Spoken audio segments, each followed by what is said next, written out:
Mummy, आप कहाँ हैं? कब से ढूंढ रही हूँ। पापा, मम्मी कहाँ हैं? लेकिन मिहिका को कोई जवाब नहीं दिया सुरेश ने, क्योंकि उन्हें तो दुनियादारी से कोई मतलब ही नहीं है। सुरेश तो बस अपना ही सोचने वाले इंसान हैं। सुरेश की इन्हीं हरकतों की वजह से मिहिका अब उन्हें नज़रअंदाज करने लगी है। गुस्से में अपना बैग फेंकते हुए वह सीधे अपने रूम की तरफ गई। मीना अपने कमरे में ही थी। रो रो कर उसकी आंखें सूज गई थीं। मिहिका समझ गई कि यह पैसों को लेकर हुई लड़ाई का असर है। अपने मम्मी पापा और घर का ऐसा माहौल देखकर मिहिका का उत्साह फीका पड़ गया। सुरेश एक बेहद गैर जिम्मेदार, गुस्सैल और अहंकारी इंसान था।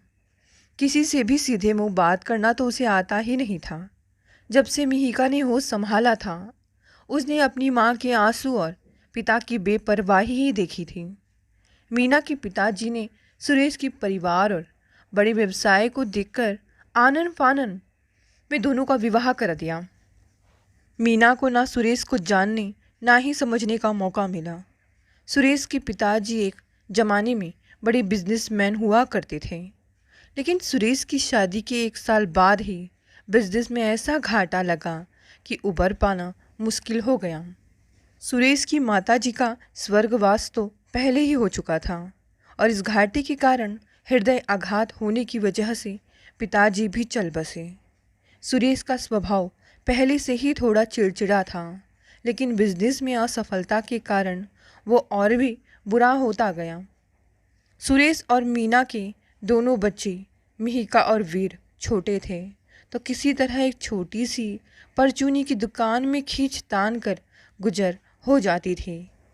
किंतु बढ़ते बच्चों की ज़रूरतें और पढ़ाई आदि के खर्च को लेकर दोनों के बीच झगड़े रोज बढ़ने लगे।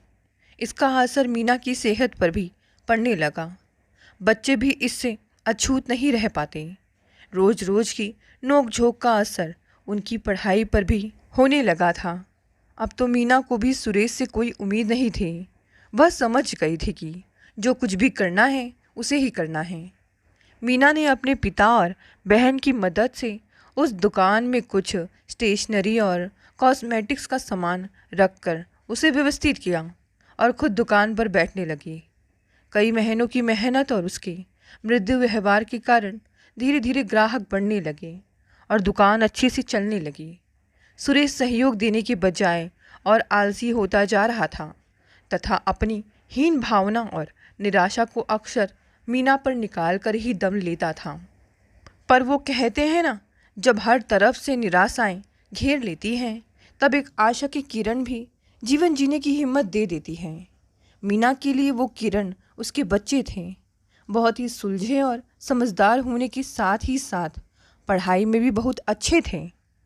अपनी मेहनत और लगन से मिहिका ने MBA की पढ़ाई पूरी की और वीर ने CA एंट्रेंस की परीक्षा उत्तीर्ण की। आज मिहिका बहुत खुश थी, क्योंकि एक बड़ी कंपनी में उसका चयन हो गया था।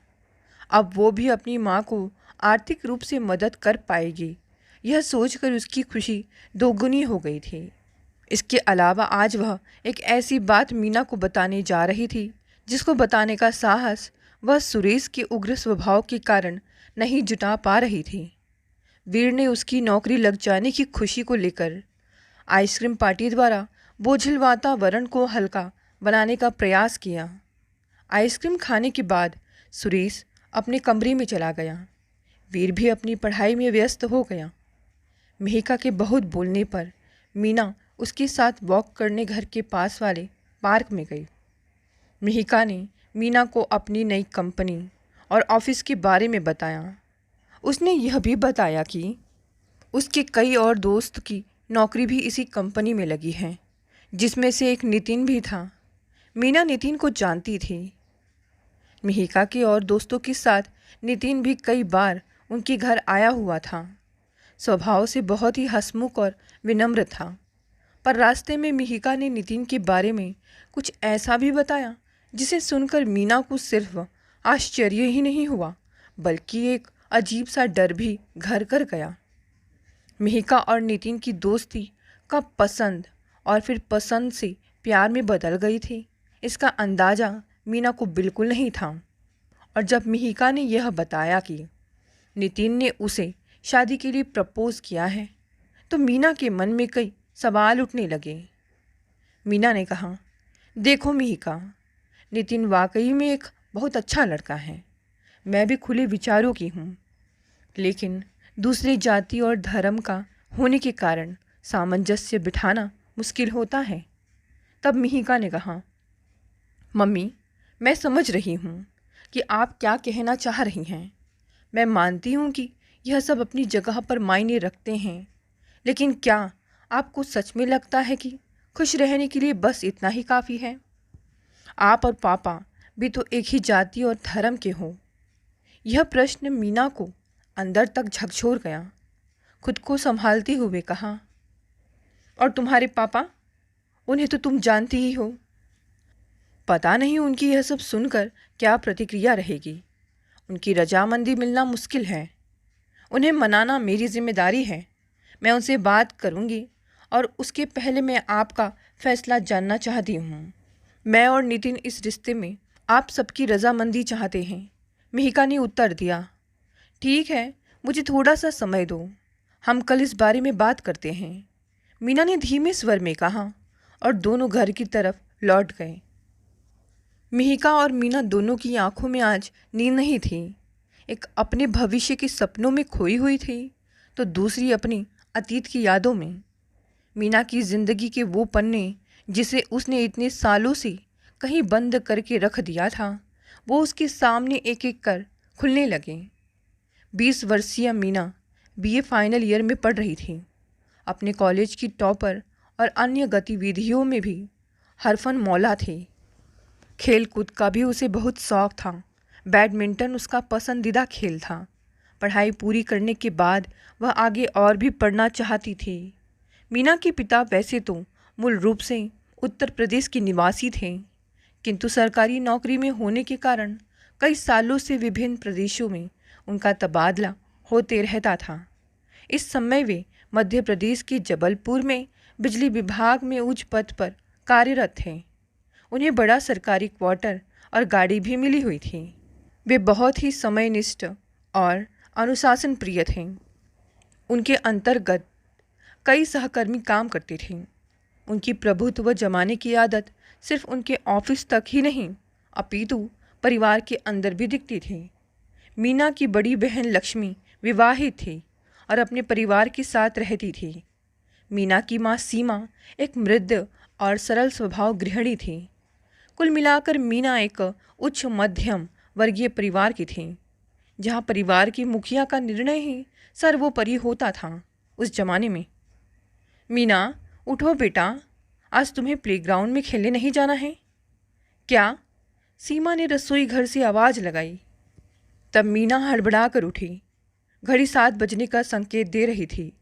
कॉलोनी में बीचों बीच एक बेहद खूबसूरत पार्क था, जहाँ मॉर्निंग वॉक के लिए पैसेज और विभिन्न खेलों के लिए कोर्ट्स बने हुए थे। मीना रोज अपनी सहेली पूजा के साथ सुबह सुबह वहाँ खेलने जाती थी। मीना ने पूजा को फ़ोन किया। हेलो पूजा, मैं बस 15 मिनट में पहुँच रही हूँ, तुम भी पार्क में आओ। हाँ, मैं अभी बस तैयार हो रही हूँ, थोड़ी ही देर में मैं भी पहुँचती हूँ। यह कहकर पूजा ने फ़ोन रख दिया। मीना अपना रैकेट और शटल कॉक लेकर पार्क में पहुँची, किंतु पूजा अभी तक नहीं आई थी। मौसम काफ़ी खुशनुमा सा था, तो मीना ने वॉक करना शुरू कर दिया। अचानक उसके पैरों में वॉलीबॉल की बॉल आकर टकराई। उसने बॉल हाथ में लेकर इधर उधर देखना शुरू किया। तभी एक हैंडसम युवक उसके सामने आ खड़ा हुआ। जी माफ़ी चाहता हूँ, आपको कहीं लगी तो नहीं? युवक ने थोड़ा झिझकते हुए पूछा। जी नहीं, मैं बिल्कुल ठीक हूँ और आपको माफ़ी मांगने की कोई ज़रूरत नहीं। बॉल तो कहीं भी जा सकती है, मीना ने बॉल वापस करते हुए कहा। मीना की इस बेतकल्लुफ़ी पर वह युवक मुस्कुरा दिया। दोनों की निगाहें एक दूसरे से हटना ही नहीं चाह रही थीं, किंतु अचानक आई आवाज़ से दोनों का ध्यान भंग हुआ। अरे ओ राजन, जल्दी बॉल लेकर आओ, कुछ लड़कों ने पीछे से आवाज़ लगाई। इधर पूजा भी मीना को आवाज़ लगाते हुए आ चुकी थी। दोनों को बिना पूछे ही एक दूसरे का नाम पता चल गया। चलना मीना, पूजा उसे अपने साथ बैडमिंटन कोर्ट की तरफ ले गई। राजन भी वापस अपने दोस्तों के साथ खेलने चला गया। 1 घंटे बाद खेल खत्म करके जब मीना वापस लौट रही थी तो एक बार फिर से गेट पर उसकी निगाहें राजन से टकराई। पर इस बार मीना के चेहरे पर सिर्फ मुस्कान ही नहीं, एक लालिमा भी थी। मीना तेज कदमों से घर की तरफ निकल गई और राजन वहीं गेट पर खड़े होकर उसे जाता हुआ देखता रहा। मीना जल्दी से नहा कर आ जा, नाश्ता लगा दिया है। सीमा ने मीना को वापस घर में आते हुए देखकर कहा। मीना भागकर अपने कमरे में चली गई। उसके दिल में एक अजीब सी खुशी की लहर दौड़ रही थी जिसे वो खुद भी समझ नहीं पा रही थी। आज से पहले उसने ऐसा कभी महसूस नहीं किया था। तैयार होते होते आज वो कोई धुन भी गुनगुना रही थी। तभी उसके पापा की आवाज़ आई, मीना जल्दी आओ। वह जल्दी से तैयार होकर नाश्ते की टेबल पर आई जहाँ पहले से उसके पापा ओम प्रकाश जी अपना अखबार लिए हुए बैठे थे। इस बार हमारी कॉलोनी में खेल प्रतियोगिता होने जा रही है। मैं चाहता हूँ मीना तुम भी बैडमिंटन प्रतियोगिता में भाग लो। ओम प्रकाश जी ने मीना की ओर देखते हुए कहा। जी पापा, मैं और पूजा रोज़ सुबह खेलने जाते हैं। मीना ने कहा। सिर्फ खेलना ही काफ़ी नहीं है, इसके लिए बहुत प्रैक्टिस की ज़रूरत है। प्रतियोगिता में कई राउंड्स में अलग अलग प्रतियोगियों के साथ खेलना होगा। मैं चाहता हूँ कि इस बार ट्रॉफी तुम ही जीतो। ओम प्रकाश जी का आदेशात्मक स्वर था। जी पापा, मीना ने संक्षिप्त सा उत्तर दिया। मीना का मन तो कहीं और ही था। राजन की आवाज़, उसका देखने का अंदाज, उसकी मुस्कान मीना के दिलो दिमाग में घर कर गई थी। वह कौन है यह जानने की उत्सुकता बढ़ती जा रही थी, क्योंकि इसके पहले उसे कभी इस कॉलोनी में देखा नहीं था। मीना, ओ मीना, तुम्हारा ध्यान कहाँ है आज? सीमा ने मीना के कंधे पर हाथ रखते हुए कहा। कहीं तो नहीं मम्मी। मीना नज़रें झुकाकर नाश्ता करने लगी। अच्छा सुनो, मैं और तुम्हारे पापा थोड़ी देर के लिए पास वाले शर्मा अंकल के यहाँ जा रहे हैं। तुम नाश्ता करके बाकी सब रसोई में रख देना। ठीक है मम्मी, आप लोग आराम से जाकर आओ, मैं यह सब कर दूंगी, मीना ने कहा। मम्मी पापा के जाने के बाद मीना अपना नाश्ता कर और रसोई के बाकी सब काम ख़त्म करके अपने कमरे में आ गई। उसने अपनी किताबें खोली, लेकिन आज उसे उन पन्नों पे अक्षरों की जगह कुछ और ही दिखाई दे रहा था। राजन की बड़ी बड़ी आंखें जो गेट पर से उसे जाता हुआ एकटक देखे जा रही थी। उधर राजन का हाल भी कुछ ऐसा ही था। राजन की आंखों में मीना का वो मासूम सा चेहरा, उसकी प्यारी सी मुस्कान और कानों में उसकी मधुर आवाज़ गूंज रही थी। बॉल तो कहीं भी जा सकती है, क्या इसे ही कहते हैं पहली नज़र का प्यार? दोनों यही सोचते हुए एक दूसरे के ख्यालों में खो गए। राजन के पिता अमरनाथ मैनी का तबादला कुछ दिनों पहले ही जबलपुर में हुआ था। वे उसी डिपार्टमेंट में जूनियर पद पर थे जहां मीना के पिता कार्यरत हैं। राजन की मां शिमला एक गृहिणी, बहुत बातूनी और रूढ़िवादी महिला थी। इकलौते पुत्र राजन से बहुत लगाव और अपेक्षाएं थीं। राजन ने इसी वर्ष एमकॉम पास किया था और जबलपुर में ही एक प्राइवेट फर्म में काम शुरू कर दिया था। उस दिन मीना को पहली बार देखने के बाद से वह उसके ही विचारों में खोया रहता था। उसके बारे में जानने की उत्सुकता भी बहुत थी, किंतु उन दिनों लड़की से सीधे बात करना इतना आसान नहीं था। लेकिन भाग्य दोनों के साथ था और खेल के वार्षिक आयोजन की प्रैक्टिस के दौरान दोनों का अक्सर आमना सामना होने लगा। मीना बैडमिंटन और राजन वॉलीबॉल के खेल में प्रतिभागी थे। अब तक एक दूसरे को देखना और मुस्कुराना बात यहीं तक सीमित थी, किंतु एक दिन अचानक आपस में बात करने का मौका भी मिल गया। पूजा के भाई पंकज की जन्मदिन की पार्टी थी। पंकज और राजन दोनों ही वॉलीबॉल टीम में थे और अच्छे दोस्त भी बन गए थे, इसीलिए वह भी पार्टी में आमंत्रित था। पूजा ने मीना को भी बुलाया था। मीना ने हल्के गुलाबी रंग का चूड़ीदार और कुर्ता पहना हुआ था।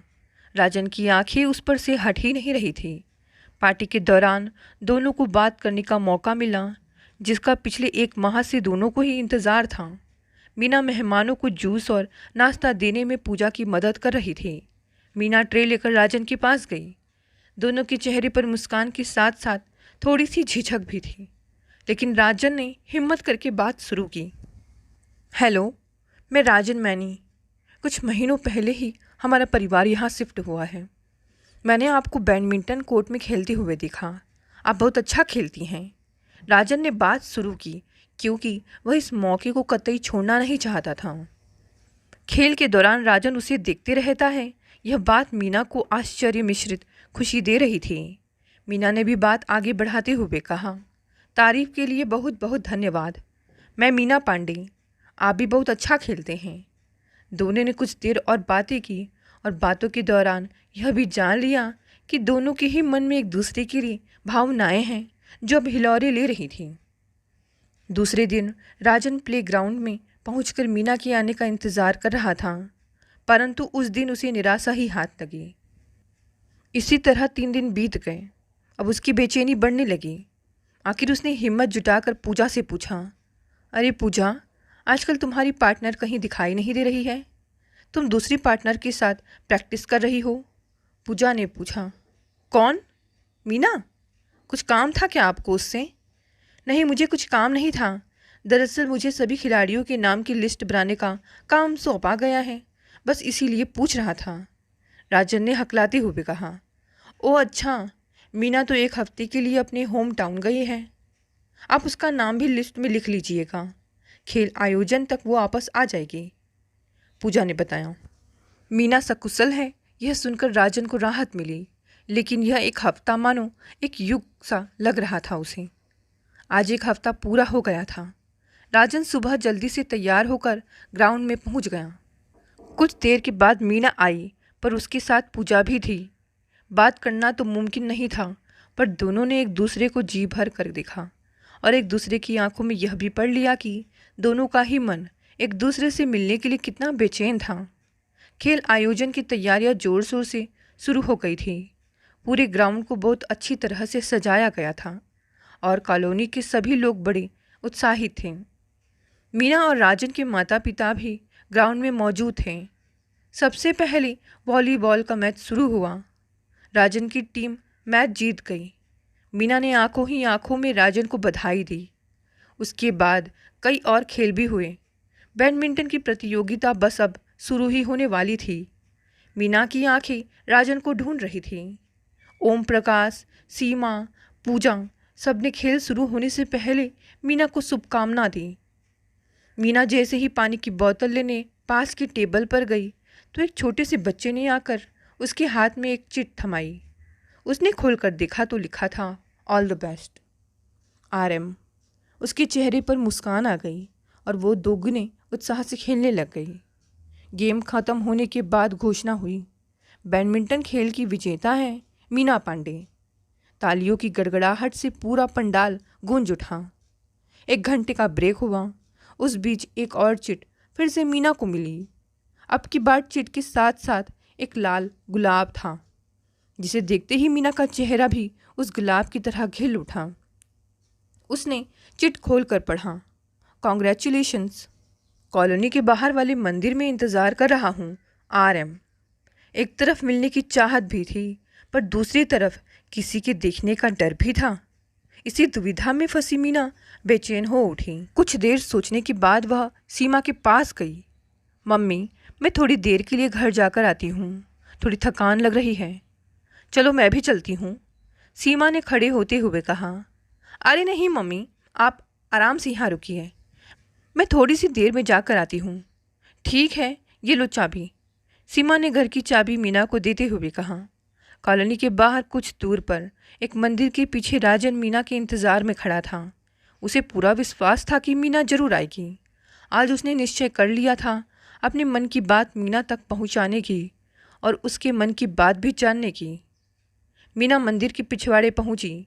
चूंकि दोपहर का समय था, इसलिए मंदिर में सन्नाटा था। ट्रॉफी जीतने के लिए बहुत बहुत बधाई। राजन के शब्दों में खुशी थी, क्योंकि उसके सामने मीना खड़ी थी, जो कि किसी मीठे सपने के सच होने जैसा था। धन्यवाद। अब बताओ मुझे यहाँ क्यों बुलाया? मीना ने धीमे स्वर में पूछा। तुम्हें नहीं पता? राजन ने मुस्कुराते हुए सवाल का जवाब देने के बजाय मीना से ही सवाल किया। मीना ने सर हिलाते हुए नाम में जवाब दिया और दूसरी तरफ देखने लगी। मीना, आज मैं तुम्हें अपने दिल की बात बताना चाहता हूँ। मैंने जब से तुम्हें देखा है, मेरा किसी काम में मन लगाना मुश्किल होता जा रहा है। दिन में ख्यालों में और रात में सपनों में बस तुम ही तुम रहती हो। अब मैं तुम्हारे मन में क्या चल रहा है वह भी जानना चाहता हूँ। कहो ना। राजन ने उसकी आंखों में झांकते हुए कहा। मीना भी उसी कश्ती में सवार थी, लेकिन अपनी भावनाओं को शब्दों में बयान करने में उसे संकोच हो रहा था। क्या हर बात शब्दों में बतानी ज़रूरी है? मीना ने भी राजन की आंखों में आंखें डालकर कहा। मीना, मैं तुमसे बेहद प्यार करता हूँ और अपनी पूरी ज़िंदगी तुम्हारे साथ बिताना चाहता हूँ। राजन ने आखिर वो शब्द बोल ही दिए और उसे सुनकर मीना की खुशी का ठिकाना नहीं था। दोनों की आंखें खुशी से झिलमिला रही थी। अब दोनों के लिए एक दूसरे से दूर रहना मुश्किल होता जा रहा था। अतः सबकी नज़रों से बचते हुए मिलने का सिलसिला शुरू हुआ। कभी पार्क में, कभी मंदिर, कभी कॉलेज के बाहर। कुछ ही देर के लिए ही सही, पर दोनों लगभग रोज़ मिलने लगे। अगर एक दिन भी ना मिले तो दोनों को बेचैनी होने लगती। दोनों के पास एक दूसरे के घर के लैंडलाइन नंबर्स थे, लेकिन कई बार माता पिता के फ़ोन उठाने के कारण बात करना मुश्किल हो जाता था। एक दिन दोनों ने सिनेमा हॉल में पिक्चर देखने का प्रोग्राम बनाया। घर से मीना आज बॉर्डर वाली सुंदर नीली साड़ी पहनकर निकल रही थी, क्योंकि वह राजन को सरप्राइज़ देना चाहती थी। सीमा ने पूछा, अरे वाह मीना, ये साड़ी तो तुझ पर बहुत जच रही है। आज कॉलेज में कुछ खास प्रोग्राम है क्या? हाँ माँ, आज कॉलेज में कल्चर डे का आयोजन हो रहा है और सभी सहेलियों ने तय किया था कि साड़ी पहनकर कॉलेज आएंगे, बस इसीलिए। और हाँ माँ, आज आने में थोड़ी सी देर हो जाएगी। मीना ने अपनी उत्साह छुपाते हुए बहाना बनाया। ओह, तो तेरे पापा लेने आ जाएंगे। मैं उन्हें दफ्तर में फ़ोन करके बोल दूँगी, सीमा ने कहा। अरे नहीं माँ, इसकी ज़रूरत नहीं है। मैं अपनी सहेलियों के साथ वापस आ जाऊँगी। अच्छा, अब मैं चलती हूँ। यह कहकर मीना फटाफट घर से निकल गई। घर से निकलकर वो सीधा मार्केट गई। मीना राजन के लिए कुछ अच्छा सा गिफ्ट लेना चाहती थी। काफ़ी देर देखने के बाद उसे एक वॉलेट और एक टाई पसंद आई और उसने वही लेने का निर्णय किया। दुकानदार से गिफ्ट रैप कर कर उसने सुंदर अक्षरों में लिखा, फॉर माई लव, और एक छोटा सा दिल बना दिया। उसके बाद वो कॉलेज पहुंचकर क्लास में जाने की बजाय लाइब्रेरी में जाकर राजन का इंतज़ार करने लगी। उधर राजन भी ऑफिस से आधे दिन की छुट्टी लेकर निकल गया। उसने मीना के लिए पहले से ही एक घड़ी लेकर रखी थी और इत्तेफाक से उसने भी गिफ्ट पर वही लिखा था, फॉर माई लव। तय प्रोग्राम के अनुसार राजन मीना को लेने कॉलेज के गेट पर पहुंचा तो मीना को साड़ी में देखकर उसकी निगाहें उसके ऊपर ही टिक गई। अरे जनाब, कहाँ खो गए? पिक्चर का समय हो रहा है। मीना ने उसकी नज़रों को पढ़ लिया और मुस्कुराते हुए कहा, पिक्चर का प्रोग्राम कैंसिल करते हैं। लग रहा है 3 घंटे तुम्हें यूं ही देखता रहूं। मीना ने इधर उधर नज़रें घुमाते हुए मस्ती भरे अंदाज में कहा। वो दिन दोनों के लिए यादगार दिन बनता जा रहा था। पिक्चर, उसके बाद आइसक्रीम और ढेर सारी बातें, सब मिलाकर दोनों को यूँ लग रहा था कि ये दिन और उनकी ये मुलाकात बस ख़त्म ही ना हो। दोनों ने अपने अपने गिफ्ट निकाले और एक दूसरे को दिए। गिफ्ट के ऊपर लिखे मैसेज को देखकर दोनों के चेहरों पर मुस्कान आ गई। मीना, मैंने सोच लिया है कि अब मैं जल्दी से जल्दी अपने मम्मी पापा को हमारे बारे में बता दूंगा और उनको तुम्हारे घर जाने के लिए बोलूँगा, जिससे वो लोग तुम्हारे माता पिता से मिलकर हमारी शादी की बात कर सकें। हो सके तो इसी रविवार को, राजन ने उत्साहित होते हुए कहा। राजन की बात सुनकर मीना खुश हो गई, पर फिर अचानक ही उसके चेहरे पर चिंता की लकीरें उभर आई। क्या हुआ मीना, तुम ये सुनकर खुश नहीं हो? राजन ने उसका हाथ अपने हाथों में लेते हुए पूछा। ऐसी बात नहीं है राजन, ये मेरे लिए सबसे ज़्यादा खुशी की बात है, लेकिन यह सब इतना आसान नहीं होगा। हम दोनों अलग अलग धर्म और जाति के हैं और हमारे परिवारों की रूढ़िवादी मानसिकता को तुम भी अच्छे से जानते हो। क्या हमारे मम्मी पापा इस रिश्ते के लिए तैयार होंगे? मुझे यही सोचकर बहुत चिंता हो रही है, मीना ने उदास होते हुए कहा। चिंता करने की कोई ज़रूरत नहीं है, और अगर तुम मेरे साथ हो तो सब कुछ संभव हो जाएगा, राजन ने आश्वासन देते हुए कहा। हाँ राजन, मैं तुम्हारे साथ हूँ और हम दोनों कभी एक दूसरे का साथ नहीं छोड़ेंगे, मीना ने दृढ़तापूर्वक कहा। राजन और मीना की आंखों में चमक आ गई। उन्हें अपने साथ और प्यार पर पूरा विश्वास था। कॉलोनी के गेट के कुछ पहले ही दोनों ने एक दूसरे से विदा ली। इस बात से अनजान कि भविष्य के पन्नों की इबारत क्या है, दोनों सपने संजोते हुए अपने अपने घर पहुँचे। जैसे ही मीना ने घर में प्रवेश किया तो देखा कि ओम प्रकाश बेचैनी से टहल रहे थे और सीमा भी चिंतित नजर आ रही थी। मीना से ओम प्रकाश ने पूछा, क्यों, कॉलेज का प्रोग्राम कैसा रहा? मीना उनके भावों को समझ नहीं पाई और बड़ी सहजता से जवाब दिया, बहुत अच्छा था पापा, बस थोड़ी सी थकान हो गई। मैं कमरे में जाकर आराम कर लेती हूँ। वह अपने कमरे की तरफ जाने लगी। ओम प्रकाश जी ने पीछे से व्यंग्यात्मक लहजे में कहा, हाँ, कॉलेज बंक करके पिक्चर देखना और रेस्टोरेंट में खाना पीना अच्छा ही होता है, और इन सब में थकान होना तो लाजमी है। मीना को इस बात की अपेक्षा नहीं थी, इसीलिए वह अचानक यह सुनकर चौंक पड़ी। वह धीरे से पलटी और अपने पापा की तरफ देखने लगी। ओम प्रकाश जी ने बोलना जारी रखा, क्यों, क्या हो गया? अब कुछ और बोलने को है तुम्हारे पास? हमने तुम्हें इतनी छूट दी, ये हमारी गलती थी। हमारी इज्जत का ध्यान रखना भी तुमने ज़रूरी नहीं समझा। कॉलेज से पिक्चर देखने जाना, वह भी एक अजनबी लड़के के साथ। अगर मैं सब कुछ अपनी आंखों से नहीं देखता तो शायद कभी विश्वास ही नहीं करता। पता नहीं यह सब कब से चल रहा है। मीना कुछ कहती उसके पहले ही ओम प्रकाश जी का आदेश हुआ, सुनो सीमा, कल से इसका कॉलेज जाना बंद, और हाँ, मेरी इजाज़त के बिना इसका घर से भी निकलना बंद।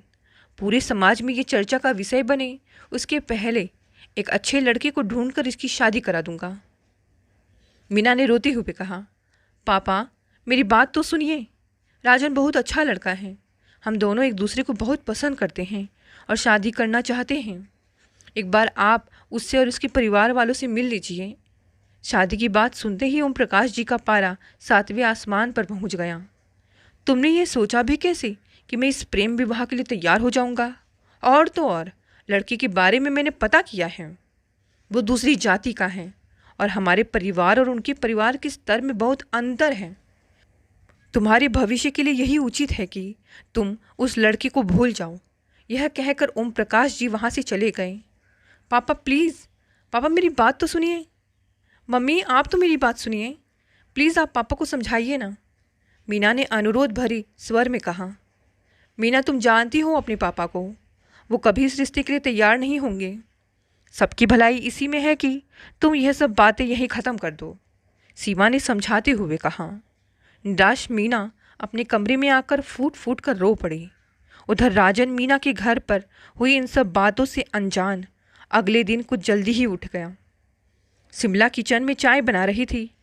मम्मी, आज मुझे आपसे और पापा से एक ज़रूरी बात करनी है, राजन ने कहा। क्या बात है बेटा, कोई समस्या है क्या? शिमला ने चिंतित स्वर में पूछा। नहीं माँ, चिंता वाली कोई बात नहीं है, बस आप लोगों से कुछ बात करनी है, राजन ने आश्वस्त करते हुए कहा।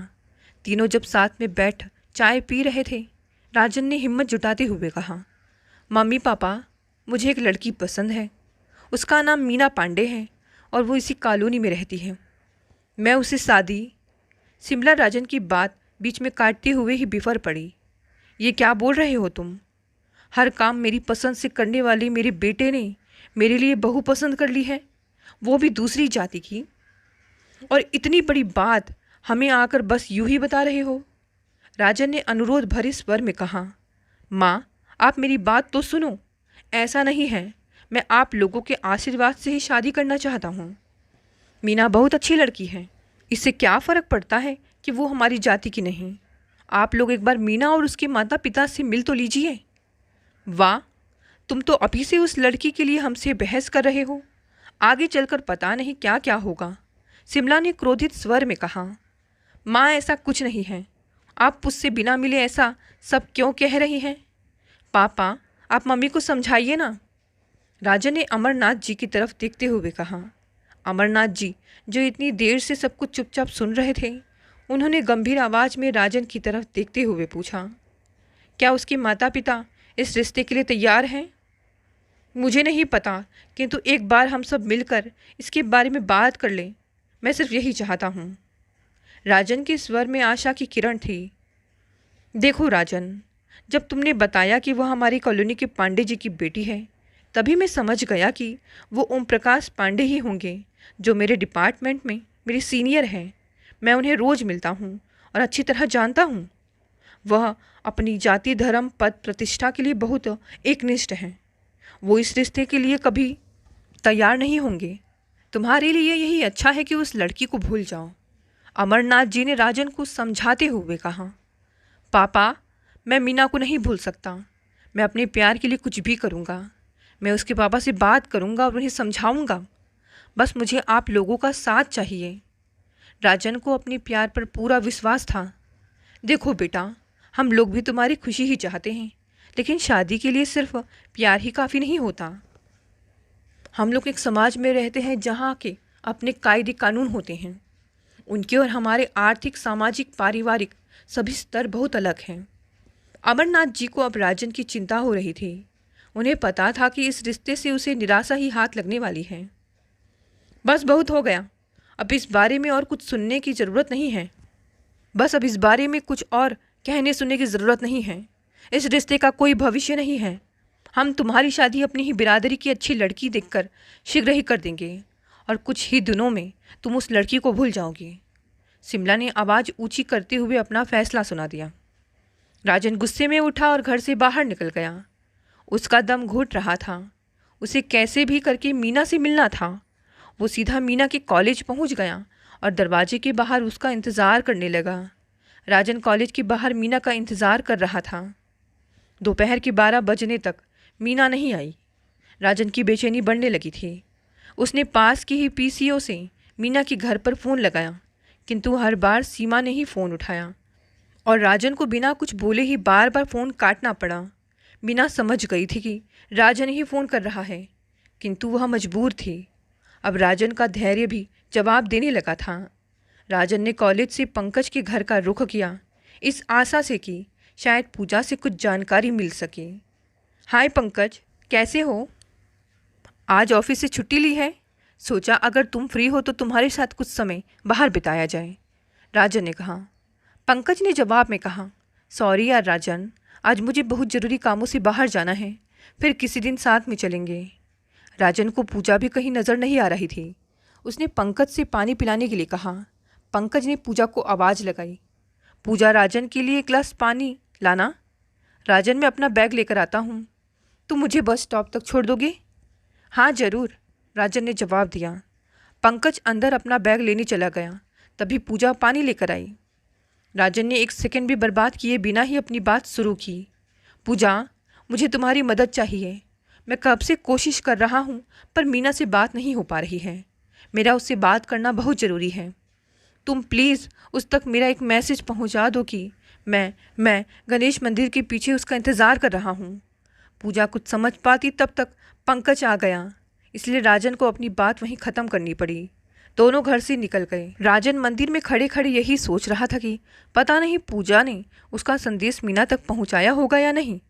पता नहीं मीना अभी तक आई क्यों नहीं। करीब 1 घंटा होने के बाद भी मीना का कोई अता पता नहीं था। राजन को समझ नहीं आ रहा था कि क्या करे। तभी उसने पूजा को मंदिर की तरफ आते हुए देखा। पूजा को देखकर उसे राहत मिली कि कम से कम मीना के विषय में कोई समाचार या संदेश अवश्य मिलेगा। पूजा ने कहा, राजन, अब मीना तुमसे कभी नहीं मिल पाएगी। ऐसा क्यों कह रही हो तुम? राजन ने स्तब्ध होकर पूछा। पूजा ने पिक्चर से लौटने के बाद जो कुछ भी मीना के घर पर हुआ पूरा घटनाक्रम उसे सुनाया। राजन मीना से मिलकर उसे अपने घर पर हुए बवाल के बारे में बताना चाह रहा था, पर मीना के घर पर भी ऐसा कुछ हुआ होगा इसकी उसे जरा भी आशंका नहीं थी। पूजा ने राजन को सांत्वना देते हुए कहा, मैं तुम दोनों के लिए भगवान से प्रार्थना करूंगी कि शीघ्र ही इस समस्या का हल निकले और तुम दोनों हमेशा के लिए मिल जाओ। राजन ने सहमित होते हुए कहा, पूजा, तुमने मेरे लिए आज जो भी कुछ किया है उसके लिए धन्यवाद शब्द बहुत कम होगा। अब मैं कुछ और उपाय सोचता हूँ। पूजा वहाँ से चली गई। मामला ज़्यादा बिगड़ जाए उसके पहले इसका हल ढूंढने का राजन ने निश्चय कर लिया। अगले दिन रविवार था। राजन सुबह जल्दी तैयार होकर अपने माँ बाप को बिना बताए घर से निकला, क्योंकि अब उसे उनके सहयोग की कोई उम्मीद नहीं थी। जो कुछ भी करना था उसे ही करना था। अतः वह अकेली ही मीना के घर गया। घंटी दबाने पर सीमा ने दरवाज़ा खोला। आप कौन हैं? किससे मिलना है? सीमा ने पूछा। नमस्ते आंटी, मैं राजन हूँ, राजन मैनी। सीमा आश्चर्यचकित थी। वह कुछ कहती उससे पहले ही ओम प्रकाश जी ने पूछा, सीमा कौन आया है? और वह दरवाजे पर आ गए। राजन को यूँ अचानक देखकर उनका पारा चढ़ने लगा। वे राजन को पहचान गए थे, क्योंकि उन्होंने उसे पिक्चर से मीना के साथ निकलते हुए देखा था। पड़ोसियों के सामने कोई तमाशा न बने, इसीलिए उन्होंने अपने गुस्से पर काबू रखते हुए कहा, सीमा अंदर आओ और दरवाज़ा बंद करो। राजन आश्वस्त हुआ कि कम से कम अंदर आने का मौका मिला। वह इधर उधर देखने लगा। ओम प्रकाश जी ने क्रोधित स्वर में कहा, इधर उधर देखने की ज़रूरत नहीं है। क्यों आए हो बताओ और तुरंत रवाना हो जाओ। अंकल, जैसे ही राजन ने कहा, ओम प्रकाश जी भड़क गए। मैं तुम्हारा अंकल नहीं हूँ। सॉरी सर, मैं मीना और अपने रिश्ते के बारे में आपसे बात करने आया हूँ। हम दोनों एक दूसरे से प्यार करते हैं और विवाह करना चाहते हैं। मैं आपको पूरा विश्वास दिलाता हूँ कि मैं उसे बहुत खुश रखूँगा। हमें आपका आशीर्वाद चाहिए। मैं जानता हूँ कि हम अलग जाति के हैं, पर हमारी खुशी एक दूसरे के साथ है। राजन ने पूरी हिम्मत से अपनी बात कही। अच्छा, तो अब तुम मुझे बताओगे मेरी बेटी की खुशी के बारे में। उसका रिश्ता कहाँ और किससे करना है, मैं यह तय करूँगा। मैं जानता हूँ उसके लिए क्या अच्छा है और क्या नहीं। ओम प्रकाश जी की आवाज़ ऊंची होती जा रही थी। नहीं पापा, आप नहीं जानते हैं मेरी खुशी किसके साथ है। आपको सिर्फ अपने पद और प्रतिष्ठा की चिंता है, मीना ने सीढ़ियों से उतरते हुए कहा। मीना की इस बेबाकी से सीमा और ओम प्रकाश जी हतप्रभ रह गए। मीना, अपने कमरे में जाओ, ओम प्रकाश जी ने आदेश दिया। मीना ने पलटकर जवाब दिया, नहीं, मैं कहीं नहीं जा रही। जब से राजन आया है आप उसकी बेइज्जती किए जा रहे हैं। अगर हम चाहते तो बिना आपके आशीर्वाद की भी शादी। मीना को बीच में रोकते हुए सीमा ने कहा, मीना तुम होश में तो हो? क्या बोले जा रही हो? अब ओम प्रकाश जी से और नहीं रहा गया और उन्होंने राजन की बाह पकड़ते हुए धक्का देकर उसे गेट से बाहर कर दिया। राजन और मीना मिन्नतें करते रहे, पर उन्होंने एक ना सुनी और दरवाज़ा बंद कर दिया। सीमा, अपना सामान बांध लो, आज शाम को ही तुम और मीना जौनपुर जाओगे, ओम प्रकाश जी ने गुस्से से कांपते हुए कहा। मीना की बात सुनने के बाद वो अब एक पल भी मीना और राजन को नहीं देना चाहते थे। पापा प्लीज़, मैं कहीं नहीं जाऊंगी। आप ऐसा नहीं कर सकते, प्लीज़ पापा, मीना ने रोते गिड़गिड़ाते हुए कहा। कुछ घंटों बाद मीना ट्रेन की सीट पर बैठी हुई थी। उसके आंसू थम ही नहीं रहे थे और बूंदें उसी घड़ी पर गिरे जा रही थी जो राजन ने उसे गिफ्ट की थी। घड़ी का समय और जीवन के क्षण दोनों ही धुंधले होते जा रहे थे। मीना को जौनपुर पहुँचे एक हफ्ता बीत चुका था। मीना उदास थी, दिन रात बस रोती रहती थी। ओम प्रकाश जी ने अपने माता पिता को सब बात बताकर हिदायत दी थी कि वे लैंडलाइन फ़ोन पर ताला लगा दें। अपने ट्रांसफ़र के लिए वे भी प्रयासरत थे। आज किस्मत मीना के साथ थी। वह हॉल में अकेले बैठे हुए राजन के बारे में सोच रही थी। तभी फ़ोन की घंटी बजी। मीना ने फ़ोन उठाया और बेमन से हेलो बोला। हेलो, मैं राजन। राजन की आवाज़ सुनकर मीना की आंखों से आंसुओं का सैलाब उमड़ पड़ा। हेलो राजन, राजन तुम कैसे हो? मीना ने पूछा। तुम्हारे बिना कैसा हो सकता हूँ? उस दिन के बाद मैंने तुम्हारे यहाँ कई बार फ़ोन लगाया। पूजा से पता चला कि तुम जौनपुर में हो। पूजा ने बड़ी मुश्किल से तुम्हारा नंबर लेकर मुझे दिया। मैं कई दिन से फ़ोन लगा रहा था, किंतु तुमसे बात ही नहीं हो पा रही थी। राजन ने एक सांस में सारी बात कह डाली। हाँ राजन, पता नहीं पापा के मन में क्या चल रहा है। उन्होंने उसी दिन शाम की ट्रेन से मम्मी के साथ मुझे यहाँ भेज दिया। यहाँ भी फ़ोन पर ताला लगा हुआ है। मैं अकेले बाहर भी नहीं जा सकती। मुझे तुम्हारी बहुत याद आती है। पता नहीं कब जबलपुर लौटना होगा। अभी घर पर कोई नहीं है, इसीलिए तुमसे बात कर पा रही हूँ। मीना ने राजन को सब कुछ बताया। हाँ मीना, पता नहीं हमारे माता पिता क्यों नहीं समझ रहे हैं कि हमारी खुशी एक दोनों के साथ है। मुझे कुछ समझ नहीं आ रहा कि कैसे उन्हें मनाएं। तुम्हारे लौटते ही तय करेंगे कि क्या करना है। तुम अपना ध्यान रखना, राजन ने लाचार होते हुए कहा। हाँ, मैं भी उस दिन का ही इंतज़ार कर रही हूँ, कब वापस आऊँ और तुमसे मिल सकूँ। तब तक तुम भी कभी कभी फ़ोन कर लेना ताकि एक दूसरे की आवाज़ ही सुन सकें, मीना ने भावुक होते हुए कहा। राजन और मीना ने भारी मन से फ़ोन रखा। कुछ दिनों तक फ़ोन पर एक दूसरे की आवाज़ सुनकर ही दोनों खुश होते रहे, लेकिन ये सिलसिला भी एक दिन ख़त्म हो गया जब अचानक सीमा ने आकर मीना से कहा, मीना अपनी पैकिंग चालू कर दो, हमें कल रवाना होना है। मीना खुशी से उछल पड़ी। सच मम्मी, हम जबलपुर वापस जा रहे हैं? नहीं, हम अहमदाबाद जा रहे हैं।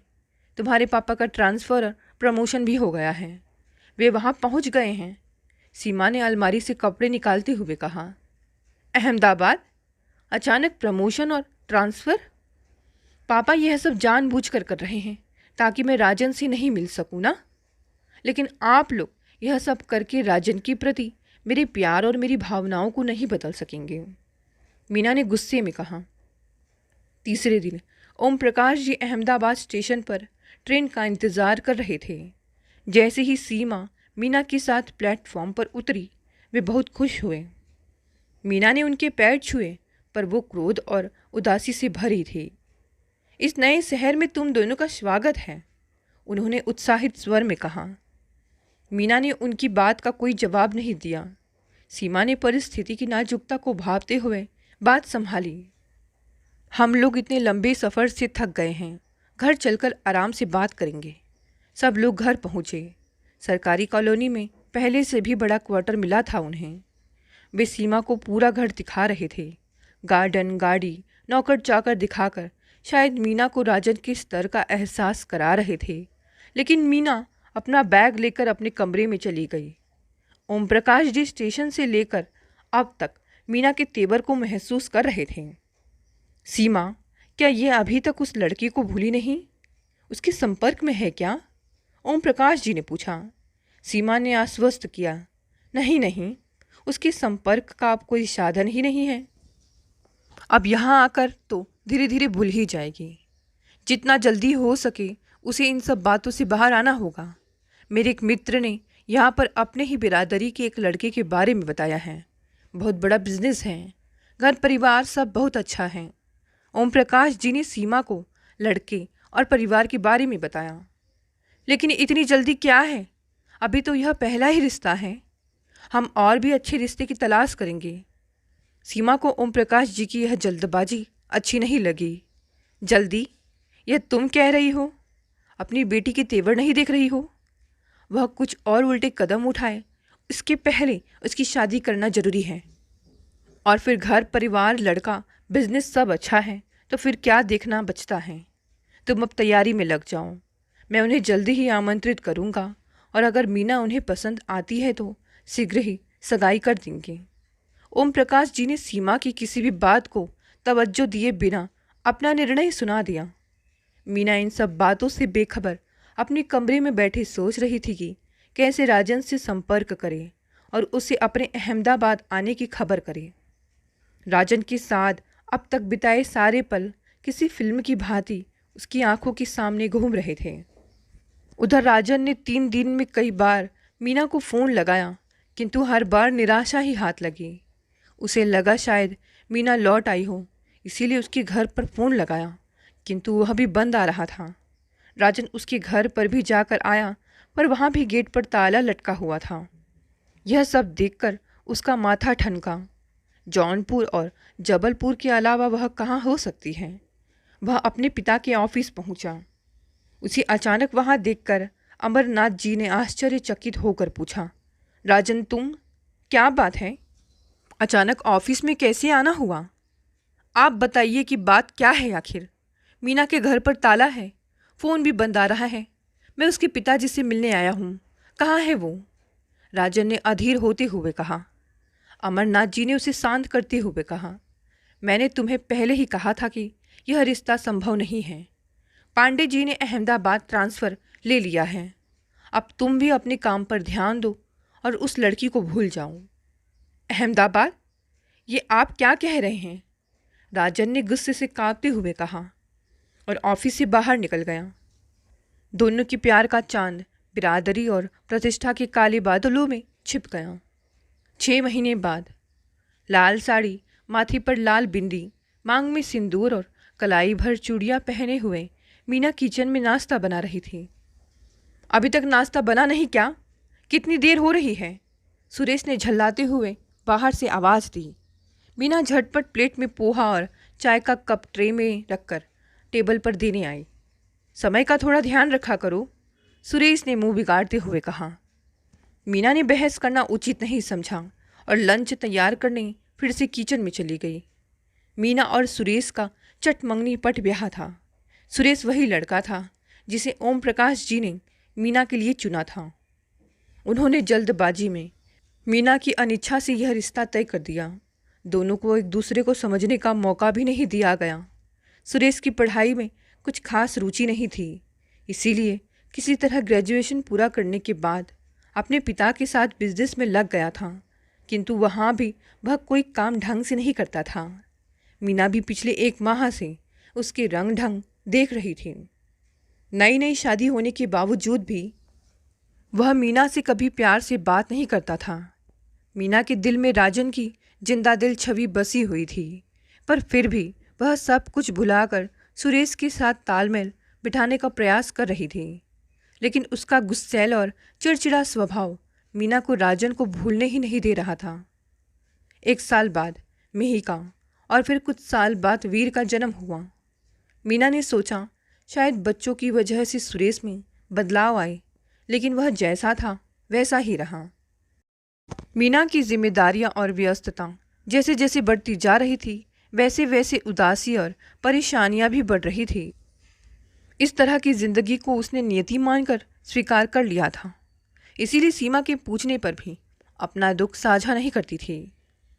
सुरेश के पिता के देहांत के बाद जिम्मेदारी उस पर आ गई थी, किंतु उसके गुस्सैल स्वभाव के कारण ग्राहक कन्नी काटने लगे। घर की आर्थिक स्थिति बिगड़ने लगी। बढ़ते बच्चों के खर्चे भी बढ़ रहे थे। इन सब के परिणाम स्वरूप रोज की तू मैं होने लगी। आखिरकार मीना को मोर्चा संभालना पड़ा। किस्मत और मेहनत दोनों रंग लाई। धीरे धीरे आर्थिक स्थिति सुधरने के कारण बच्चों की पढ़ाई भी ठीक से होने लगी। मिहिका ने MBA और वीर ने CA एंट्रेंस की एग्ज़ाम दी। ओम प्रकाश जी को मीना की हालत देखकर अपने निर्णय पर पछतावा होता था। कुछ वर्षों बाद सीमा का भी देहांत हो गया। उनके अकेले होने के कारण मीना हफ्ते में 1 बार जाकर घर की व्यवस्था तथा स्टाफ को सब काम समझाकर आ जाती थी। बड़ी बहन लक्ष्मी भी कभी कभी आकर उनके साथ रहती थी। महंगाई बढ़ने के साथ आर्थिक समस्याएं भी बढ़ रही थी, अतः मीना ने दुकान के अलावा कुछ और काम करने का निश्चय किया। कुछ रिश्तेदारों की मदद से उसे LIC एजेंट का काम मिल गया। इस सिलसिले में उसे 1 बार अहमदाबाद से बड़ौदा जाने का मौका मिला। मिहिका ने उसे आश्वस्त किया कि वह 2 दिन सब संभाल लेगी। वह अपने सहकर्मी के साथ बड़ौदा रवाना हुई। दिन भर वो लोग अपना काम करते रहे। सहकर्मी चाह रहा था कि बाकी की मीटिंग्स अगले दिन की जाए, किंतु मीना की इच्छा थी कि एक क्लाइंट से आज शाम मिल ले ताकि दूसरे दिन जल्दी वापस लौट सकें। उसने अपने सहकर्मी से कहा, अब आप आराम कर लीजिए, अगले क्लाइंट से मैं अकेले ही मीटिंग कर लेती हूँ। आप उनका पता दे दीजिए। पता किसी प्रिंटिंग प्रेस का था और क्लाइंट का नाम मिस्टर मैनी था। मीना दिए हुए पते पर पहुंची। इधर उधर देख ही रही थी कि एक चाय वाले छोटे बच्चे ने पूछा, क्या हुआ मैडम जी, आप किसी को ढूंढ रही हैं? हाँ, मुझे मिस्टर मैनी से मिलना है। मीना ने कहा, ओह अच्छा, आपको साहब जी से मिलना है। चलिए मैं आपको उनका कैबिन दिखाता हूँ। बच्चे ने कहा। दोनों कैबिन की ओर बढ़े। साहब जी, कोई मैडम आई है आपसे मिलने। बच्चे ने केबिन का दरवाज़ा खोलते हुए कहा, कौन है छोटू? मिस्टर मैनी ने अपनी कुर्सी घुमाकर ऊपर देखा तो उनकी आंखें आश्चर्य से फटी रह गई। मीना भी मूर्तिवत देखती रह गई कि मिस्टर मैनी कोई और नहीं बल्कि राजन हैं। राजन मैंने। साहब जी, मैडम जी, क्या हुआ? आप लोग ठीक तो हैं? मैं चाय ले आऊं? छोटू की आवाज़ से दोनों सहज हुए। अभी नहीं छोटू, तुम जाओ। राजन ने उसको जाने के लिए कहा। मीना, तुम यहाँ? मुझे तो अभी भी विश्वास नहीं हो रहा है कि इतने सालों बाद तुम्हें अपने सामने देख रहा हूँ। कैसी हो तुम? आश्चर्य मिश्रित खुशी से राजन ने पूछा। मीना ने खुद को संभालते हुए कहा, मैं ठीक हूँ, तुम कैसे हो? बस मैं भी ठीक हूँ, राजन ने जवाब दिया। इतने सालों बाद अचानक एक दूसरे के सामने आ जाने से दोनों के बीच एक अजीब सी हिचकिचाहट थी। अरे तुम बैठो ना, राजन ने कुर्सी की ओर इशारा करते हुए कहा। मीना ने कहा, मैं LIC की तरफ से आई हूँ। ओह अच्छा, हाँ आज मेरी मीटिंग थी, पर मैं किसी और के आने की उम्मीद कर रहा था। राजन को समझ आया। हाँ वो मेरे सहकर्मी हैं, उन्हें थोड़ी थकान हो गई थी तो मैंने कहा ये मीटिंग मैं ही कर लेती हूँ। मुझे बिल्कुल भी अंदाज़ा नहीं था कि मिस्टर मैनी तुम हो। मीना ने पूरी बात सविस्तार बताई। चलो अच्छा ही हुआ, अन्यथा हम यूँ नहीं मिल पाते, राजन ने कहा। दोनों ने विगत वर्षों के गुजरे दिन, अपने अपने परिवार, बिजनेस और बहुत सी बातें साझा की। राजन ने बताया कि उसकी पत्नी का नाम रूपा है और उसके 2 पुत्र हैं। अब तो तुम बड़े बिजनेसमैन बन गए हो, मीना ने उसकी प्रेस की ओर देखते हुए कहा। अरे नहीं, बस पेट थोड़ा बड़ा हो गया है, राजन ने हंसते हुए कहा। मीना भी मुस्कुरा दी।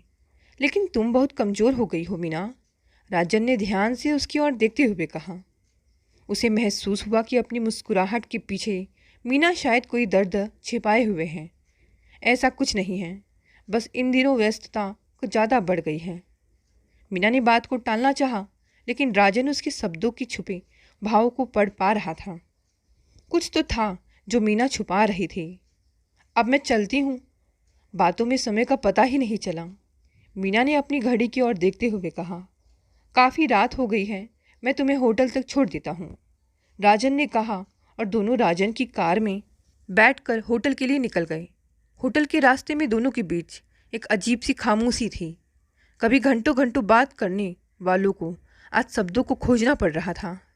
राजन बहुत कुछ कहना और पूछना चाहता था, लेकिन कुछ बोल नहीं पा रहा था। बस कभी कभी रास्ते में पड़ने वाली कुछ प्रसिद्ध जगहों के बारे में बताता जा रहा था। मीना चुपचाप खिड़की से बाहर की ओर देखकर सर हिला रही थी। तभी एक जगह अचानक उसने कार रोकी। क्या हुआ? मीना ने पूछा। ये यहाँ का प्रसिद्ध आइसक्रीम पार्लर है, 10 मिनट ही लगेंगे, प्लीज़ आओ। राजन के आग्रह भरे स्वर को मीना मना नहीं कर पाई। टेबल पर राजन मीना की पसंदीदा 2 कोन लेकर आया। दोनों को उस दिन पिक्चर के बाद खाई हुई आइसक्रीम याद आई। सॉरी मीना, मैंने बहुत कोशिश की, लेकिन मैं अपना वादा नहीं निभा पाया, राजन ने आखिर चुप्पी तोड़ी और दुखी स्वर में कहा। मीना की भी भावनाएं आंसू के रूप में छलकने लगी। उसने कहा, नहीं राजन, इसमें किसी की भी कोई गलती नहीं है। शायद हमारी किस्मत में उतना ही साथ लिखा था। हम चाहते तो अपने माता पिता की मर्जी के बिना भी एक हो सकते थे, लेकिन उनको दुखी करके हम सुख से नहीं रह पाते। मीना की परिपक्वता राजन को अचंभित कर रही थी। मीना ने अपनी बात जारी रखते हुए आगे कहा, हमारी अपने अपने परिवार के प्रति जिम्मेदारियां भी बहुत हैं, इसीलिए अब हमें वर्तमान में ही जीना होगा। इन सब बातों के बारे में सोचकर हम कमज़ोर ही महसूस करेंगे। राजन मीना की बातों से सहमत था, किंतु उसे लगा मीना को कोई बात अंदर ही अंदर खाई जा रही है। राजन से रहा नहीं गया और उसने पूछ ही लिया, मीना एक बात बताओ, क्या तुम सच में खुश हो? मीना को इस प्रश्न की अपेक्षा नहीं थी, फिर भी उसने संयमित होते हुए उत्तर दिया, हाँ बिल्कुल, सब कुछ ठीक है। बच्चे अच्छी पढ़ाई कर रहे हैं, मेरा काम भी ठीक चल रहा है। और तुम्हारे पति? राजन ने पूछा। हाँ सुरेश भी बहुत अच्छे हैं, मेरा बहुत ध्यान रखते हैं, मीना ने नज़रें चुराते हुए कहा, इस डर से कि कहीं राजन उसकी आंखों का सूनापन ना भाप ले, किंतु राजन उसके भावों को समझ रहा था। मीना, क्या तुम मुझे अपना फ़ोन नंबर दे सकती हो? राजन ने झिझकते हुए पूछा। मीना असमंजस में थी। अगर कोई दिक्कत है तो रहने दो, राजन उसे किसी परेशानी में नहीं डालना चाहता था। नहीं, ऐसी कोई बात नहीं है, दोनों ने अपने नंबर्स एक दूसरे के साथ साझा किए। होटल की ओर बढ़ते हुए रास्ते में अब दोनों खुलकर बातें करने लगे। अब दोस्ती के रिश्ते में बंद कर एक दूसरे से विदा ले रहे थे। इस सुकून के साथ कि इस रिश्ते के लिए अब उन्हें किसी की अनुमति की ज़रूरत नहीं होगी। दूसरे दिन बची हुई मीटिंग्स निपटाकर मीना अहमदाबाद वापस लौटी। एक सच्चे मित्र के मिलने से मीना ने अपने भीतर एक सुखद बदलाव महसूस किया। एक दूसरे से मानसिक संबल पाते हुए दोनों अपनी जिम्मेदारियां पहले से भी बेहतर निभा रहे थे। समय अपनी गति से बढ़ रहा था, लेकिन समय की फितरत बीच बीच में इम्तिहान लेने के लिए होती है। इसीलिए मीना के सामने ऐसी ही एक घड़ी फिर से आ गई। एक दिन ओम प्रकाश जी के घर से वहाँ काम करने वाले नौकरानी का फ़ोन आया। दीदी, मालिक की तबीयत अचानक से बिगड़ गई है, आप जल्दी से आ जाइए। मीना तुरंत रवाना हुई। रास्ते से ही उनकी फैमिली डॉक्टर को भी फ़ोन कर दिया घर पहुंचने के लिए। डॉक्टर ने जांच की। इनका ब्लड प्रेशर बहुत बढ़ गया है। अभी मैंने इंजेक्शन लगा दिया है, ये दवाइयाँ भी लिख दी हैं। इन्हें पूरे आराम और अच्छी देखभाल की ज़रूरत है। डॉक्टर ने दवाई की पर्ची आगे बढ़ाते हुए कहा। डॉक्टर को धन्यवाद करते हुए उसने पर्ची ले ली। सुरेश को सूचित किया कि वह आज रात घर नहीं लौट पाएगी। बड़ी बहन लक्ष्मी को भी सूचित किया। उसने शीघ्र ही आने का आश्वासन दिया। मीना की आंखों में रात भर नींद नहीं थी। उसने रात में ही निश्चित किया कि वह ओम प्रकाश जी को अपने घर ले जाएगी, क्योंकि ऐसी हालत में उन्हें अकेले छोड़ना संभव नहीं था। सुबह उसने ज़रूरी सामान की पैकिंग करते हुए पूछा, पापा अब तबीयत कैसी है? पहले से बेहतर है, पर यह तुम मेरा सामान क्यों बांध रही हो? ओम प्रकाश जी ने पूछा। पापा, आपको आराम और परहेज के खाने की ज़रूरत है, इसलिए आप मेरे साथ चल रहे हैं। मीना ने दवाइयाँ बैग में रखते हुए कहा। ओम प्रकाश जी अपनी रूढ़िवादी सोच में अभी भी जकड़े हुए थे। बेटी के घर न जाने के कई बहाने गिनाए, पर मीना ने इस बार उनकी एक ना सुनी। वह उन्हें अपने साथ अपने घर ले आई। बच्चों का रूम उनके लिए ठीक किया, खाना खिलाकर दवाइयाँ दी। इस बीच सुरेश दुकान से आ चुका था। औपचारिकतावश तबीयत पूछकर कमरे से बाहर आया। बाहर आते ही उसने मीना से पूछा, तुम अपने पापा को यहाँ क्यों लेकर आई हो? मीना कुछ समझ पाती उसके पहले ही वह जोर से बोलने लगा, मेरे घर में लाने से पहले मुझसे पूछना चाहिए था। सुरेश, प्लीज़ धीरे से बोलो, पापा सो रहे हैं और ये मेरा भी घर है। वे कोई गैर नहीं बल्कि मेरे पापा हैं। मीना ने अपना क्रोध संयमित करते हुए कहा। ओम प्रकाश जी अंदर से सब सुन रहे थे। वे सुरेश के स्वभाव को जानते थे, परंतु ऐसी बीमारी की हालत में उन्हें ऐसे व्यवहार की बिल्कुल अपेक्षा नहीं थी। उसके शब्दों को सुनकर उनका मन बहुत आहत हुआ। मीना, मैं कल सुबह वापस जाना चाहता हूँ। रात का खाना बड़ी मुश्किल से खाते हुए उन्होंने कहा। क्यों पापा, क्या हुआ? मीना ने पूछा। कुछ नहीं, बस अब मुझे पहले से ठीक लग रहा है और कल शाम तक लक्ष्मी भी आ जाएगी। ओम प्रकाश जी ने बातें संभालते हुए कहा। मीना समझ गई थी कि उन्होंने सुरेश की बातें सुन ली हैं। उसे सुरेश पर बहुत गुस्सा आ रहा था, लेकिन फिर उसने सोचा यहाँ सुरेश के व्यवहार को देखकर उनकी तबीयत ज़्यादा खराब ना हो जाए, इसीलिए उसने भारी मन से कहा, ठीक है पापा, कल हम सुबह चलेंगे। दूसरे दिन सुबह मीना और ओम प्रकाश जी जैसे ही टैक्सी में बैठने के लिए बाहर निकले, औपचारिकता के लिए सुरेश भी बाहर आया, पर उसने एक शब्द भी नहीं कहा। उसके ऐसे रूखे बर्ताव को देखकर ओम प्रकाश जी सोचने लगे, मैंने बहुत बड़ी गलती कर दी है। अपनी बेटी की तकलीफ़ों के लिए मैं ही जिम्मेदार हूँ। मीना उनके पास आई और उनका हाथ पकड़कर टैक्सी तक ले जाने लगी। उन्होंने कसकर उसका हाथ पकड़ लिया। वे खुद को रोक नहीं पाए और उनकी आंखों से आंसू बह निकले। वर्तमान अलार्म के बजने से मीना विचारों की निंद्रा से जाग गई। वह रात भर सो नहीं पाई थी, क्योंकि इस एक रात में वह अब तक की पिछली पूरी जिंदगी यादों के माध्यम से जी गई थी। उसने पानी पीते हुए मिहिका और नितिन के बारे में सोचना शुरू किया। यह इतना आसान नहीं था, फिर भी उसने निश्चय कर लिया कि वह सबको इस विवाह के लिए मना लेगी। नाश्ता करके मिहिका और वीर दोनों अपने अपने काम पर निकल गए। सुरेश चाय पीते हुए अखबार पढ़ रहा था। मीना ने पास बैठते हुए कहा, सुरेश, मुझे तुमसे कुछ ज़रूरी बात करनी है।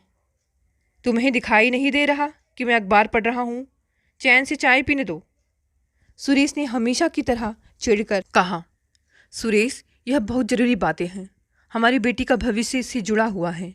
मीना ने उसका ध्यान अपनी बात पर खींचने का प्रयास किया। अब क्या हुआ उसे? कहीं और जॉब करना है या आगे की पढ़ाई करनी है? सुरेश ने तेज स्वर में पूछा। नहीं, मैं उसकी शादी के बारे में बात करना चाहती हूँ, मीना ने कहा। शादी? हाँ, ये सही है, अब हमें इस बारे में सोचना चाहिए। अब सुरेश की आवाज़ में थोड़ी नरमी थी। मीना ने साहस करते हुए बात आगे बढ़ाई। मैं एक ऐसा लड़का चाहती हूँ जो हमारी बेटी को खुश रख सके। हाँ, यह सब तो ठीक है, लेकिन परिवार भी अच्छा होना चाहिए। हम अपनी बिरादरी की मैट्रिमोनियल सर्विस में उसका बायोडाटा डाल देते हैं और रिश्तेदारों के कानों में भी यह बात पहुंचा देते हैं, सुरेश ने कहा। नहीं नहीं, ये सब करने की ज़रूरत नहीं है, मीना ने उसे बीच में रोकते हुए कहा। क्यों भला? सुरेश को कुछ समझ नहीं आया। सुरेश, प्लीज़ मेरी बात सुनो। तुम मिहिका के दोस्त नितिन को तो जानते हो, वे एक दूसरे को पसंद करते हैं और शादी करना चाहते हैं, मीना ने अनुनय भरे स्वर में कहा। सुरेश ने फिर अपनी आवाज़ ऊंची की। ओह, तो उसने अपने लिए लड़का भी पसंद कर लिया है। मैंने तुमसे पहले ही कहा था कि उसे इतनी छूट मत दो। नितिन और हमारे पारिवारिक स्तर में कोई समानता नहीं है। अब तो उसकी जॉब भी लग गई है, इसलिए अपनी मनमानी करने के लिए स्वतंत्र है, सुरेश ने अखबार पटकते हुए कहा। नहीं सुरेश, ऐसी बात नहीं है। वह हमारी इजाज़त और आशीर्वाद चाहती है। नितिन एक अच्छे परिवार का समझदार लड़का है। अब तो उसकी जॉब भी लग गई है। हमें हमारी बेटी के भविष्य और खुशियों के बारे में सोचना चाहिए, मीना ने उसे समझाने का प्रयास किया। सुरेश का गुस्सा कुछ कम हो रहा था, किंतु वह फिर भी सहमत नहीं था। मुझे थोड़ा समय चाहिए सोचने के लिए, यह कहकर वह दुकान के लिए रवाना हो गया। वैसे भी मीना को सुरेश से ज़्यादा उम्मीद नहीं थी। वह इसी उधेड़-बुन में थी कि तभी उसका फ़ोन बज उठा। राजन का नाम मोबाइल स्क्रीन पर फ्लैश हुआ। हेलो राजन, कैसे हो? मीना ने कहा। मैं ठीक हूँ। कहीं मैंने गलत समय पर तो फ़ोन नहीं किया ना? राजन ने पूछा। नहीं, बस अभी फ्री हुई हूँ, मीना ने कहा। बातचीत के दौरान राजन को आभास हुआ कि मीना कुछ परेशान है। क्या बात है मीना, सब ठीक तो है ना? राजन ने पूछा। मीना ने पूरी बात बताकर अपना मन हल्का किया। मैं नहीं चाहती राजन कि उसे ज़िंदगी में हमेशा समझौता करने पड़े। मीना की भावनाओं को राजन समझ रहा था। मुझे पूरा विश्वास है कि तुम इस मामले को सुलझा लोगी और दोनों की शादी बहुत धूमधाम से होगी। अगर मेरी मदद की ज़रूरत हो तो ज़रूर बताना। राजन से आश्वासन पाकर मीना के चेहरे पर मुस्कान बिखर गई। ओम प्रकाश जी आजकल बड़ी बेटी लक्ष्मी के पास रह रहे थे। बीच बीच में दोनों अहमदाबाद भी आते रहते थे। फिलहाल वे अहमदाबाद में ही थे, इसलिए मीना उनसे मिलने उनके घर पहुंची। प्रणाम पापा, मीना ने पैर छूते हुए कहा। खुश रहो, ओम प्रकाश जी ने कहा। दोनों बहनें आपस में गले मिली। लक्ष्मी सबके लिए चाय नाश्ता लेने किचन में गई। ओम प्रकाश जी ने उसकी ओर ध्यान से देखते हुए पूछा, कैसी हो मीना, सब ठीक है ना? हाँ पापा, सब ठीक है। इन सब की आदत हो गई है मुझे अब। आप बिल्कुल चिंता मत करिए, मीना ने उन्हें आश्वस्त करते हुए कहा। मैं आज आपसे मिहिका की शादी के बारे में बात करने आई हूँ, मीना ने बात को दूसरा मोड़ देते हुए कहा। लक्ष्मी चाय की ट्रे रखते हुए मजाक भरे स्वर में बोली, अरे वाह, मैं दादी बन गई और अब तुम भी जल्दी से नानी बन जाओगी। लक्ष्मी ने बात जारी रखते हुए कहा। मेरी नज़र में एक बहुत अच्छा लड़का है। घर परिवार के बारे में तुम जानती ही हो। हमारी बेटी एक तरह से हमारे ही घर में रहेगी। मीना को कुछ समझ नहीं आया कि लक्ष्मी किसके बारे में बात कर रही है। अरे मैं अपने देवर के बेटे शिवम की बात कर रही हूँ। बहुत पढ़ा लिखा लड़का है, बड़ा बिजनेस है। लक्ष्मी ने ओम प्रकाश जी और मीना को शिवम के बारे में बताया। लेकिन दीदी, मिहिका को एक लड़का पसंद है, उसका बहुत अच्छा दोस्त है, नितिन मित्तल। उसी के बारे में आप लोगों से बात करने आई हूँ, मीना ने ओम प्रकाश जी की ओर देखते हुए कहा। मित्तल मतलब दूसरी बिरादरी का है? मीना की बात सुनकर लक्ष्मी ने कहा। हाँ दीदी, पर इससे क्या फ़र्क पड़ता है? अच्छा लड़का है, परिवार अच्छा है, अपने पैरों पर खड़ा है और सबसे ज़रूरी बात, दोनों एक दूसरे को अच्छी तरह से समझते हैं और पसंद करते हैं। मीना ने अपनी बात रखी। हाँ वो तो है मीना, पर हम अपनी बिरादरी में भी कोई अच्छा लड़का देख सकते हैं। लक्ष्मी ने वापस बिरादरी पर जोर देते हुए कहा। क्या बिरादरी बिरादरी दीदी, आप लोग समझते क्यों नहीं? ये शादी है, जिंदगी भर का साथ है। कुछ तथाकथित सामाजिक नियमों के लिए हम इसका असली अर्थ भूलते जा रहे हैं। शादी दो लोगों के बारे में है जो प्यार और सम्मान के साथ एक दूसरे का साथ जीवन के हर पड़ाव में दे। जो चीज़ सबसे ज़्यादा मायने रखती है वो है दोनों की खुशी। अगर दोनों एक दूसरे के साथ खुश नहीं रह सकते तो अपने आसपास के लोगों को, अपने परिवार और समाज को कैसे खुशी दे पाएंगे? बस पूरा जीवन समझौते करके और एक दूसरे पर उंगलियां उठाते हुए निकाल देंगे। जैसे कि मैं इतने सालों से मीना के मन में छुपा हुआ दर्द ज्वालामुखी बनकर फट पड़ा। ओम प्रकाश जी और लक्ष्मी दोनों उसे एकटक देखे जा रहे थे। दोनों जानते थे कि वो किन मुश्किलों से अपना जीवन गुजार रही थी, पर आज तक उसने कभी भी खुलकर कुछ नहीं कहा था। लेकिन आज बात उसकी बेटी के भविष्य की थी। वो उसके साथ कुछ गलत नहीं होने दे सकती थी। मीना, तुम सही कह रही हो। जाति बिरादरी एक हो या अलग, इससे कोई फ़र्क नहीं पड़ता। हम कई बार पुरानी मान्यताओं के कारण अपने बच्चे की खुशियों को नज़रअंदाज कर देते हैं। इसके चलते उन्हें बहुत से समझौते करने पड़ते हैं। माता पिता को अपने बच्चों की पसंद, शादी के बारे में उनके विचार, उनके मन में अपने जीवन साथी की क्या छवि है, इन सब बातों को समझना चाहिए। एक दूसरे को जानने समझने का मौका और समय देना चाहिए। मिहिका नितिन को 1-2 महीने से नहीं बल्कि कई सालों से जानती हैं। दोनों अच्छे दोस्त हैं, एक दूसरे को समझते हैं। अपने परिवार की सहमति और आशीर्वाद के साथ इस रिश्ते में आगे बढ़ना चाहते हैं। हमें उनके निर्णय में उनका साथ देना चाहिए। ओम प्रकाश जी ने कहा। लक्ष्मी और मीना उन्हें अवाक देखती रह गई। मीना की आंखों से खुशी के आंसू बहने लगे। ओम प्रकाश जी ने उसके आंसू पोंछते हुए उसे गले लगा लिया। मीना ने घर लौटकर देखा, सुरेश और मिहिका ड्राइंग रूम में बैठे थे। मीना इसी उधेड़ बुन में थी कि पता नहीं सुरेश ने क्या फ़ैसला लिया होगा। तभी सुरेश ने कहा, मीना, मैं नितिन के परिवार से मिलने के लिए तैयार हूँ, पर एक बात का ध्यान रखना कि इसे मेरी सहमति मत समझना। उनसे मिलकर ही मैं अपना आखिरी निर्णय दूंगा। कम से कम सुरेश मिलने को तैयार हो गया। यही सोचकर मीना और मिहिका एक दूसरे को देखकर मुस्कुराने लगी। दोनों परिवार एक दूसरे से मिले। नितिन ने सबके दिल में अपनी जगह बना ली और उसके परिवार को भी मिहिका बहुत पसंद आई। सगाई और शादी की तिथि भी तय हो गई। मीना ने मौका मिलते ही सबसे पहले राजन को यह शुभ समाचार सुनाया। बहुत बहुत बधाई हो मीना, मैं सच में मिहिका के लिए बहुत खुश हूँ। राजन ने प्रसन्न होकर कहा। शादी अक्षय तृतीया को तय की है। औपचारिक निमंत्रण के पहले ही मेरा पहला निमंत्रण तुम्हें है राजन, मीना ने खुश होते हुए कहा। कुछ क्षण चुप रहने के बाद राजन ने कहा, मीना, मैं शादी में नहीं आऊँगा। मैं सच में आना चाहता हूँ और मिहिका और नितिन को आशीर्वाद देना चाहता हूँ, पर अब मैं तुम्हारी ज़िंदगी में किसी तरह की हलचल नहीं चाहता। मैं भले ही वहाँ मौजूद नहीं हूँगा, लेकिन एक दूसरे की उपस्थिति हम महसूस कर सकते हैं। और हाँ, मेरी तरफ से शीघ्र ही मिहिका के लिए एक सौगात भेजूँगा, उसे स्वीकार करना। उत्साहित होते हुए राजन ने कहा।